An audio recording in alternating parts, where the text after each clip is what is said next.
Good afternoon. My name is Laurence Holder, and I have been called a playwright. And I've also taught college. I taught at John Jay College of Criminal Justice, which is where I really got my money from. Because as a playwright, I never really realized much, but I did write a lot of plays, and I've had a few produced.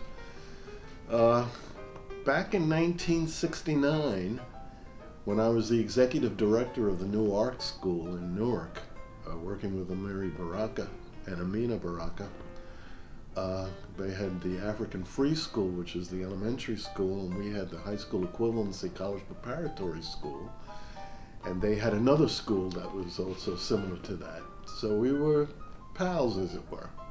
Although Baraka put me through a couple of paces because he wasn't sure who I was. And I remember waiting down at the haiku to see him 3 days in a row before he finally saw me. So there have been dues paid by moi with regards to, trying to fulfill this ancient desire to do good for self and people. Kind of, the Barbados background, my mother and father being Barbadians. And, they instilled in us pride, the right to do good, and not to disavow what our real creeds are. Anyway, I wrote this play when I was in Newark, in 1969. It was a one act play. Didn't know what I was doing, just wrote it during Christmas vacation.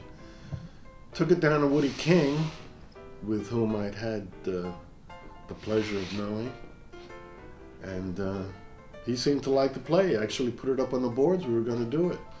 Never happened, but I thought we were going to do it. He made me director of his writing workshop. I guess I was one of his first writing directors. Might have been the first. I always thought I was the first, but who knows? You'd have to ask Woody.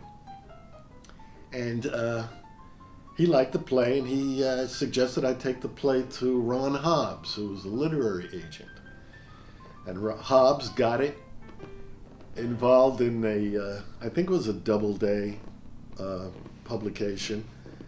And it was the 13th play in a 12-play anthology. The upshot, of course, is that it wasn't published. But it gave me enough inspiration, that and Woody's concern, in cheering me on. And I just kept writing. I wrote play after play after play after play. I didn't even show them to people. I'd write them, throw them in a file cabinet, and keep on going. At any rate, my first production was in 1974, and it was through Jackie Berger. I don't know if she got married, has a new name. We kind of lost track of each other, but it was called Bird of Paradise, and Novella Nelson, who was working down at Public Theater, and I were good friends. Anyway, so she, pushed me around, couldn't get any productions for me at Public Theater, where she was currently at that time working. And but I just kept on writing, being a dull head. And I found something I could do, so I was doing it. That's basically it. I found something I could do, and I was doing it. And a lot of people don't like my writing because they feel it's too pedantic and too filled with too many words and what have you. I had a director, I won't mention her name, but I gave her a play to direct. It was called Hot Fingers, about Jelly Roll Morton, one character piece. Now, we had done that piece, and it was done brilliantly by Glenn Weiss. But at any rate, and Bruce Strickland was the fellow who portrayed Jelly Roll Morton, and Bruce was brilliant. So I expected this female director to jump on it. She said, I can't do it after reading one page. It's just too talky. I said, well, okay, you can't do it, you can't do it. So our relationship kind of fizzled out because she couldn't do my work. I didn't take that personally, I don't think. Maybe I did. Maybe I still do. But the point of the matter is that it was hard to get work done. And when you ran across somebody who was interested, you wanted to go that way. Well, Public Theater closed me out. They just shut the door on me. They still don't talk to me. New dramatists refused to believe that I was a writer, even though they've been accepting students that I have taught playwriting tour or help them get involved in playwriting, because teaching playwriting is not really something that you do. But you teach people the things around it and how they can incorporate other elements into it so that it becomes a play. Anyway, I kept writing, and then something happened. Woody King. Well, even before Woody King. Edith O'Hara, 13th Street Theater. I went down there with my wife at that time, which is Yvonne Sutherland, also known as Bocce, for those of you who are into the past. And Bocce has since passed. Gave me a beautiful daughter, Max, and that's the granddaughter over there. Mm-hmm. My lovely Jada, our lovely Jada. I have a new wife. Her name is Andrea. And she portrayed Zora a couple of times also. And to very nice reviews. As a matter of fact, I have a couple of people who say that she is their Zora. Felicia Rashad, who did it in 1981 as part of a double bill with When the Chickens Came Home to Roost. And I guess that's the play that people say I'm most famous for, because that play featured Denzel Washington. And it's a great play. I like the play. I liked it so much I added a scene to it, and I can't get anybody to do that extra scene, which would have taken Malcolm to the days of his assassination. But at any rate, Edith O'Hara produced Zora. Max Roach came to see it the last day, or next to last day. He called up Woody King. Woody King came and saw it the last day. Woody King then got back to me and said, listen, I want you to write one character. And I want you to do this with Kirk Kirksey's Elijah Muhammad. I don't know who Malcom X is going to be. Well, we didn't know either. But anyway, I wrote the play, gave it to him. He says, this is too... I hate Whitey, I hate this, I hate that. So I backed up a little bit. And I said, let's make Malcolm really intelligent, which of course is what he was. And I got much closer to the man with the second draft. Woody loved it, and we put it on. And his daughter, the one who's really active, Atala, I believe her name is, she came, she saw it, she liked it. Wanted to know how I was able to do it, and I just looked at her. Hey, how does one do anything if one is doing it? You're doing it. Anyway, we did that, and then of course a couple of other opportunities came around because of the success of Chickens. The night of the Adelco Awards, which is the Black Theater Awards here in New York City, we won 7 awards, including Best Playwright, which I shared with Charlie Fuller. Now, Charlie Fuller was a guy that I admired as a playwright, so I'm up there walking around shrugging shoulders with him. I was feeling good, feeling on top of the world that day, that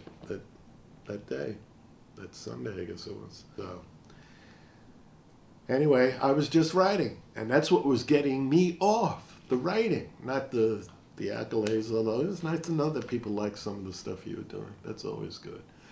But I was really being driven. I was compelled to write. It really was.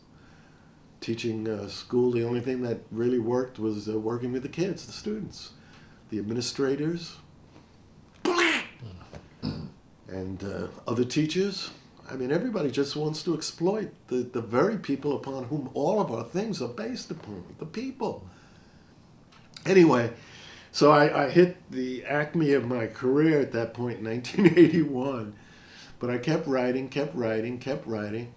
And then I discovered Crystal Field and Fred Newman. Fred Newman was on the downtown, on the west side. Edith O'Hara was at the Theater for the New City on the east side. And they were both along the 10th Street line. We would do Red Channels, for instance, which is a play about the impact of McCarthyism on Paul Robeson and W.E.B. Du Bois. And a composite character that I felt would be Harry Belafonte and Sidney Poitier. 3 blacks, 3 whites. Joe McCarthy was in it, et cetera, et cetera. I liked the play. People seemed to like it. Edith did it. Then Fred Newman saw it. He grabbed it and dragged it over to the west side. And he did it, introduced me to Fred Newman and some of the people at Castillo Theater, who now have a space on 42nd Street, the All-Stars, Teenage All-Stars, and Castillo Theater is one of their little umbrellas underneath. But they liked the play, and they liked other plays, and Crystal Field just kept doing my plays. She did Monk and Bud with Marie McKinney as Nellie Monk, and Thelonious Monk was portrayed by Alvin Alexis. Just kept writing, you know. Rome Neal went to that festival, North Carolina Black Theater Festival. Came back, looked at me, and he said, "I want you to write me a monk, one character monk." And Rome Neal and I were close because he had directed Ruby and Pearl and that Red Channels, aforementioned Red Channels, and a couple of other pieces. So we had a working relationship. Okay, you want to play? I'll write a play. 2 days, 3 days later, he had a one character monk. We refined it, worked on it. He's still doing that play 15 years after we first started doing it down at the New York Poets Cafe, where he is the artistic theater director. So I just kept writing, and then around 2005, just about when I retired from teaching at John Jay, I stopped writing. I'm no longer compelled. Following my father's lead, you retired, you don't work. Attaboy, Daddy. Dad's not with me anymore. He died in 1999. Miss him dearly. My mother died a few years later. Miss her dearly. In between, my one brother died. And if it wasn't for this woman whom I've married, I'd probably be dead too. But at any rate, that's the story of me and my career.